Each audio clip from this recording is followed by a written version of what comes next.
चित भी मेरी पट भी मेरी, अंटा मेरे बाप का। इस कहावत को जो समझ गए वो कमेंट करके बताएं इस कहावत का मतलब क्या है। और मैं आपको बताता हूं एक खबर, और आप बताइए कि ये खबर में ये कहावत फिट बैठती है नहीं बैठती है। ये जरा कार्टून आप देखिए, ये कार्टून आप देख रहे हैं, इसमें क्या दिख रहा है? जिस ठाकरे परिवार ने, बाला साहब ठाकरे ने, उद्धव ठाकरे ने, जिस ठाकरे परिवार ने अपनी पूरी जिंदगी लगा दी इस तीर कमान को खींचने में, लेकिन आज ये तीर कमान उनका नहीं है। आज ऑफिशियली ये तीर कमान ये हो गया है शिंदे का, और शिंदे साहब बैठ करके झूल रहे हैं।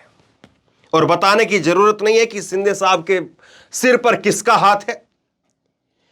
बाला साहब ठाकरे की फोटो अब शिंदे साहब लगा रहे हैं।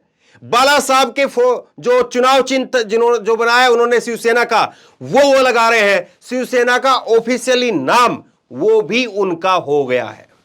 अब बचा क्या, बचा क्या उद्धव ठाकरे के पास में? जरा सोचिए इस बात को।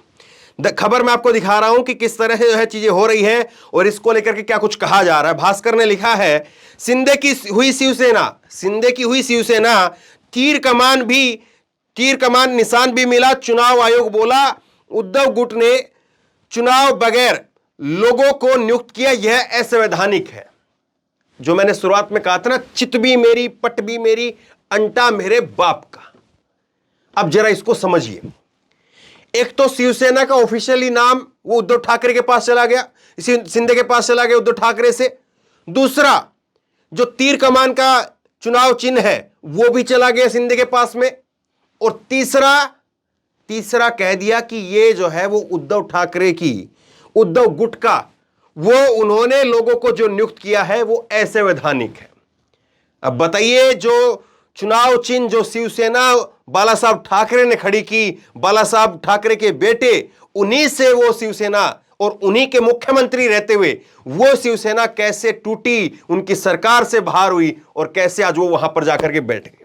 चित भी पट भी और अंटा भी, सब कुछ नहीं। आज उद्धव ठाकरे के पास में कुछ नहीं छोड़ा, ना शिवसेना का नाम, ना चुनाव चिन्ह, और ना मुख्यमंत्री वो। और सबसे बड़ी बात यह है कि सुप्रीम कोर्ट क्या, ये देखिए आप, इलेक्शन कमीशन की कार्रवाई पर रोक नहीं है। चुनाव आयोग शिवसेना के सिंबल मामले पर सुनवाई को स्वतंत्र है। आयोग की कार्रवाई पर अब कोई रोक नहीं है। तो अब तकरीबन ये मान करके चलिए कि सारे रास्ते अब उद्धव ठाकरे साहब के लिए बंद हो चुके हैं। और जिस तरह से अब देखिए, ये ट्वीट देखिए आप, एकनाथ शिंदे का ट्विटर हैंडल है ये, और एकनाथ शिंदे के ट्विटर हैंडल के ऊपर उन्होंने देखिए तीर कमान लगा दिया है। बता दिया डंके की चोट पर कि कैसे अंटा भी अब किसका है। अब आगे देखिए आप, शिंदे गुट कह रहा है कि लोकतंत्र की जीत है। क्या कहेंगे देखिए, एक एक करके चीजों को समझते चले जाइए आप। शिंदे गुट ने कहा कि लोकतंत्र की जीत है। चुनाव आयोग के फैसले पर महाराष्ट्र के मुख्यमंत्री एकनाथ शिंदे ने कहा कि यह हमारे कार्यकर्ताओं, सांसदों, विधायकों, जनप्रतिनिधियों और लाखों शिवसैनिकों सहित बाला साहब और आनंद दिघे की विचारधारा की जीत है। यह लोकतंत्र की जीत है। तो सारे सांसद, तकरीबन विधायक और पार्टी का चुनाव चिन्ह, पार्टी का नाम, सब कुछ अब जो है वो शिंदे साहब का हुआ। और दूसरी तरफ जो है वो अब यहां पर संजय राउत साहब अब कह रहे हैं कि देश तानाशाही की ओर जा रहा है। देखिए, संजय राउत साहब दोबारा जो है वो शायद हवा खाना चाहते हैं क्या। तंज की बात और आलोचना की बात अपनी जगह पर, लेकिन जरा गंभीरता से सोचिए इस बात को, जरा गंभीरता से सोचिए इस बात को कि जो पार्टी का नाम, जो पार्टी का चुनाव चिन्ह उस परिवार के लोगों ने जिसको सींच करके बड़ा किया, कैसे उनको जो है वो रातों रात उनके पैरों के नीचे से कालीन खींच ली गई, धड़ाम से उनको गिराया गया, और कैसे सब कुछ जो है वो थाली में रख करके उधर दूसरी तरफ दे दिया। और यही बात कहा जा रहा है कि नीतीश कुमार ने जो यू टर्न लेकर के अब जो महागठबंधन में अपनी वापसी की है, लालू प्रसाद यादव के साथ में और कांग्रेस के साथ में जो आए हैं नीतीश कुमार, वो भी इसीलिए आए हैं कि उनको भी पता चल गया था कि तुम्हारे अभी सिंधे बनाया जाएगा, तुम्हारे को भी जो है वो सिंधे तुम्हारे सामने खड़ा किया जाएगा और उद्धव ठाकरे की तरीके से पार्टी भी चली जाएगी, मुख्यमंत्री की कुर्सी भी चली जाएगी, सारा सब कुछ यहां से पूरा तामझाम जो है समेट करके ले जाएंगे। और इसीलिए समय रहते रहते जो है वो नीतीश कुमार ने समझदारी दिखाई और नीतीश कुमार ने वापसी कर ली। और नीतीश कुमार कम से कम आज जो है अपनी पार्टी के साथ में बने हुए हैं। और नीतीश कुमार की पार्टी के अंदर कैसे उपेंद्र कुशवाहा को, अब यही जो बताया जाता कि बीजेपी का प्लान जो है वो उपेंद्र कुशवाहा के जरिए था, और यही जो उपेंद्र कुशवाहा ने वहां से निकलने के बाद में कहा भी कि नीतीश कुमार जो कह रहे हैं कि जिसको जाना है वो जाओ, तो उपेंद्र कुशवाहा का बयान आया कि हमें तो हिस्सेदारी चाहिए, हम तो घर के मेंबर हैं, हम तो घर के सदस्य, हमें हिस्सेदारी चाहिए।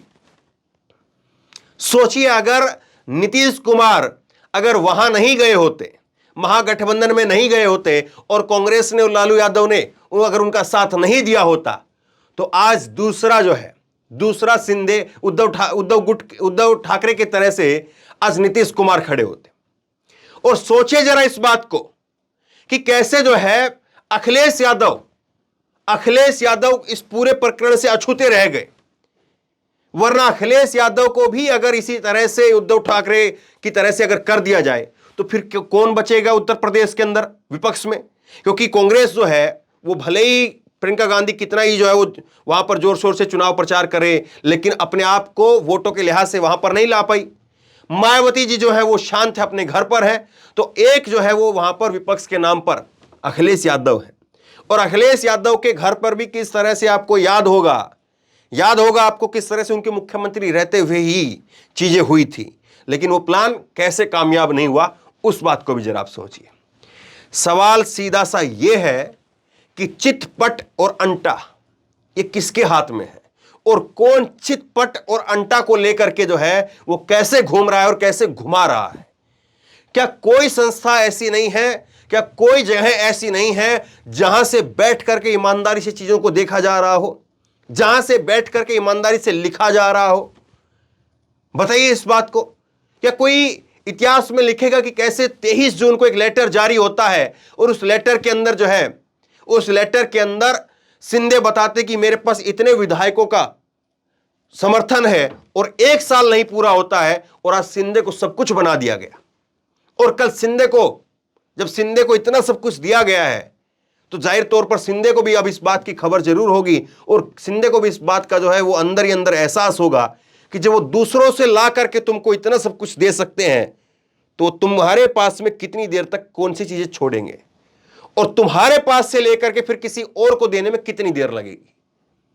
जो व्यक्ति जो चीजें अगर उद्धव ठाकरे से और शिवसेना, लोग कांपते थे शिवसेना के नाम से, शिवसेना के किस्से कारनामे अखबारों में टीवियों में लोग भरे पड़े रहे, अभी भी भरे पड़े हैं, लेकिन उस शिवसेना के जाबड़े से चीजें निकाल करके वो दे देना, तो सोचिए जरा कल को कितनी देर लगती है कि सिंधे के हाथ से उठा करके चीजें किसी और को देने में।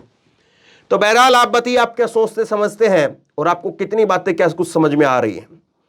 इस वीडियो को शेयर कीजिए, खूब शेयर कीजिए, और इसी तरह तमाम खबरों के लिए ऑनलाइन न्यूज इंडिया को सब्सक्राइब कीजिए, साथ में जो बेल आइकन है घंटी उसको जरूर दबाइए, ताकि जैसे कोई खबर अपलोड करें उसकी नोटिफिकेशन आपको सबसे पहले मिल सके। धन्यवाद। इस खबर को अभी लाइक करें, शेयर करें, अभी चैनल को सब्सक्राइब करें और घंटी जरूर दबाएं।